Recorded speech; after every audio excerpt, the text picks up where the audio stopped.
¿Tenemos que estar preocupados? ¿No tenemos que estar preocupadas? ¿Qué es esto de hacemos la mochila? Decidlo vosotros, que sois los que sabéis, en realidad.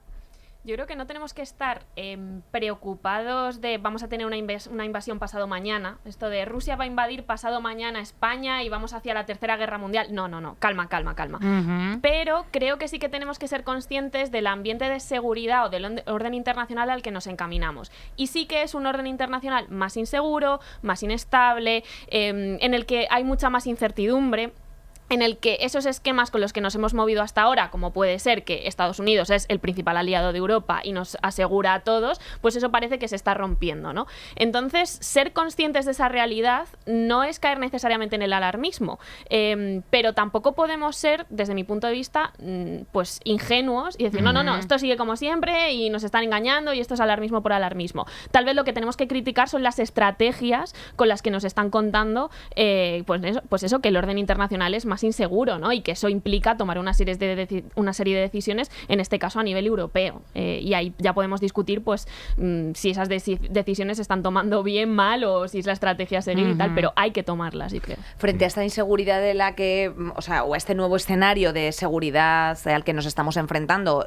con esa pérdida de alianza de los Estados Unidos, Fer, ¿a qué nos estamos enfrentando como Europa? Pues es lo que mencionaba Alba, ¿no? Un mundo más inseguro, que cambia mucho más rápido, y creo que también un signo de nuestro tiempo es que vemos que todos los días pasa algo y que lo que antes estaba a lo mejor una década o 20 años, ahora es en cuestión de meses o en unos poquitos años, ¿no? Entonces, a esa situación debe adaptarse también Europa. Además, en Europa vemos que nos hemos quedado un poco solos, porque al final, esto lo dijo Borrell en su momento, dependíamos de Rusia para el gas, esto ya desde 2022 cerrado, dependíamos de China para buena parte del comercio, esto también se está generando un problema, y dependíamos de Estados Unidos para la seguridad, y eso también se está terminando, y lo vemos en cuestión de semanas. Entonces la Unión Europea, que dependíamos de varios países para tener nuestra vida un poco normal, nuestros sistemas de bienestar, nuestras economías, de repente nos han tirado de la manta, y ahora debemos ser un poco nosotros los que nos proporcionemos todo eso. Claro, llevamos, por ejemplo, 80 años desde el final de la Segunda Guerra Mundial sin proporcionarnos la seguridad, porque lo hacía Estados Unidos. Claro, cambiar 80 años de dinámica, lo que se llaman los dividendos de la paz. Al final, Estados Unidos ha estado poniendo un dinero para protegernos que nosotros, por ejemplo, hemos podido invertir en estados de bienestar.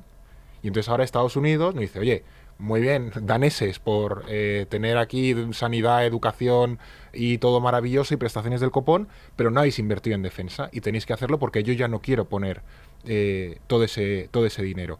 Nosotros no tenemos hidrocarburos. Tenemos que buscarlos pues en Azerbaiyán, en Arabia Saudí, en Emiratos Árabes, en Qatar, que no son adalides de los derechos humanos. ¿Cómo en Europa vamos a compatibilizar esa necesidad? Porque necesitamos calentarnos. Luego vamos a hablar también pues, de energías renovables, que también estamos transicionando hacia eso, con el hecho de que básicamente nos tengamos que relacionar con una Arabia Saudí que descuartiza opositores y los tira a un canal o al río, ¿no? Entonces, bueno, pues es un mundo en el que debemos tener esos debates, pero todo esto asumiendo o teniendo muy claro que el mundo del que venimos no es el mundo en el que estamos y no es el mundo hacia el que vamos. Es un mundo más inseguro, y ya digo, donde debemos intentar ser más conscientes de esa situación, sobre todo para estar mejor preparados. Creo que es la palabra clave es preparación. Una cosa, entonces, el kit este que ha sugerido Europa que hagamos, o sea, esta mochila de 72 horas, ¿es en relación a un posible conflicto respecto de los suministros? ¿Es por eso? Yo creo que la Unión Europea aprovecha un poco que el Pisuerga pasa por Valladolid, es decir, aprovecha el contexto para sacar esta cuestión. Creo que no es una mala medida, y ahora lo explico. En muchos países de Europa, esto yo creo que es un debate muy español, y es que al final nosotros nunca nos hemos enfrentado, por suerte, gracias a Dios, a una amenaza grave, claro, o a una guerra desde la guerra civil. Y entramos ya en la otra en el año 86, cuando la Guerra Fría iba a acabar, es decir, la Unión Soviética estaba ya echando la papilla. Pero en muchos países de Europa, Alemania Occidental, Austria, Suecia, Finlandia, durante décadas vivieron con la amenaza de que un día podían estar entrando los tanques soviéticos y que, por ejemplo, los planes que tenía la OTAN de contingencia si invadían los rusos, asumía que los rusos iban a entrar hasta la cocina, que con suerte se les podría detener y contraatacar ya cuando los rusos hubiesen penetrado muy adentro de Europa. Entonces, claro, había que preparar a la población para que estuviesen durante semanas viviendo bajo una ocupación soviética y del Pacto de Varsovia hasta que las tropas de la OTAN pudiesen contraatacar. Entonces, esto ya digo, en muchas ciudades de Europa, un día al mes, por ejemplo, o un día al año, se prueban las alarmas estas de alerta. Esto en las ciudades españolas no existe. gracias a Dios. Presas en muchas zonas de, pues eso, Alemania, Austria, tenían que existir por si en algún momento dado había que dar la señal de alarma. Y aún así, tampoco creo que sea bueno y ni siquiera coherente, ¿no?, llevarlo todo a una amenaza o una invasión rusa. Hemos tenido una pandemia, hemos tenido 2 danas, hemos tenido Filomena. Es decir, hay otras amenazas y riesgos a nuestra vida que también nos imposibilitan seguir de manera normal con nuestra vida, más allá de cuestiones militares, para los que debemos estar preparados. Ahí está la coña de la pala con Filomena. ¿Quién tenía una pala en su casa para sacar la nieve? Pues muy poca gente, pero a lo mejor en comunidades de vecinos hay que tener una pala por si algún día nieva o pasa cualquier cosa, con el que poder, de nuevo, estar preparado ante una situación extrema. Son situaciones extremas, pero cuando han pasado tantas en tan poco tiempo, a lo mejor no son tan raras de ver. Y en general es una forma de entender la seguridad de una forma más amplia. Yo creo que aquí podemos discutir sobre si ese mensaje de la Unión Europea es la mejor manera de lanzarlo, ¿no? Decir, voy a aprovechar este momento de gran incertidumbre para alimentar un poquito esa psicosis y que la gente tenga miedo y entonces pues se vea más favorable a unos planes de defensa. Yo creo que va más por ahí el tema del kit, pero eso no quiere decir que el kit sea una mala política o sea una mala estrategia a imponer, pues, a lanzar a tu ciudadanía, ¿no? Precisamente por lo que dice Fernando. De nuevo, no es necesariamente todo una invasión de Rusia, un ataque de otro país, pero sí tal vez el hecho de, oye, vivimos en un mundo con una crisis climática que eso cada vez tiene mayores consecuencias. Y igual tenemos que estar preparados para ese tipo de cosas. El problema es cómo lanzas tú ese mensaje a la población, claro. ¿Qué campaña utilizas? ¿Cómo se lo vendes para que digan, vale, esto es algo que tengo que tener, no para estar alarmado y con una psicosis encima, sino precisamente para lo contrario, para sentirme más seguro, más preparado, ¿no? Y ahí yo creo que es donde se está fallando en esa comunicación también. Claro, pero eso es Alba, Eso que dices es importante porque, claro, a nivel de cómo cala esto psicológicamente en la sociedad y del tipo de sociedad que construye este alarmismo, la diferencia dramática se da en el por qué utilicemos la mochila como metáfora del nivel de seguridad que tienes. Es muy diferente decir, hazte la mochila porque viene un invasor externo y una amenaza bélica para la que tienes que estar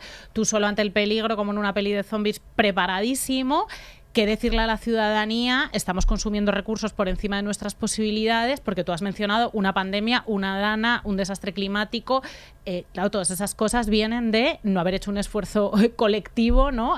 Para ser conscientes del planeta en el que vivimos y de lo que le está haciendo a ese planeta nuestro sistema económico. Si a la población le dijeras, es muy diferente tener a la población en un clima de guerra y en un clima de amenaza externa que tenerla en un clima de supervivencia y cooperación ante enfermedades, ante crisis climática. Es que, claro, esto es muy grave, porque cuando la población está con miedo y con sensación de caos y con sensación de amenaza externa, caen los extremismos, caen la ultraderecha. Y esto está pasando en Europa ya, y si siguen con estas, sí, va a pasar más. Ese es el peligro para Europa, creo. Añado mi reflexión, que va un poco en torno a lo que estáis diciendo. Sí que creo que, obviamente, una sociedad con miedo es una sociedad que va a transigir ante un posible rearme y ante una industria armamentística radical. No, hombre, es que lo necesitamos, pero también coincido, o sea, que yo lo decía así como un poco con socarronería, en plan de, hombre,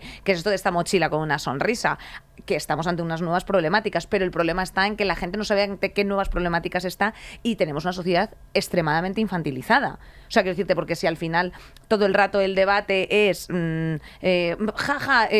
mochila sí o mochila no, o el meme de lo que está haciendo Elon Musk, en vez de explicarle a la ciudadanía realmente cuáles son los próximos retos a los que nos vamos a enfrentar en los 5 o 10 años, que a lo mejor no los conocemos, pero claro, a la gente le va a pegar un sobresalto cuando de pronto se le corte la luz 3 días. Entonces, eso es el tipo de cosas a las que nos vamos a enfrentar, porque claro, la gente está diciendo, sí, hombre, ¿cómo va a haber una guerra? Bueno, una guerra a lo mejor tal y como la conocemos de pium, pium, pium, un frente, no. ¿Sabes? No está la batalla de Belchite otra vez vigente, sino que va a ser otro tipo de cosas que va a tener que ver con el suministro. Pero tú, Fer, hablabas del clima, ¿no? De la Guerra Fría, que se está trayendo aquí constantemente. El clima de la Guerra Fría, del momento de creación de la OTAN. Estamos en un momento, entiendo, muy distinto y con unas... creo que con una voluntad por parte de Rusia muy distinta a la de la Guerra Fría. Saldremos mejores con Inés Hernán y Nerea Pérez de las Heras.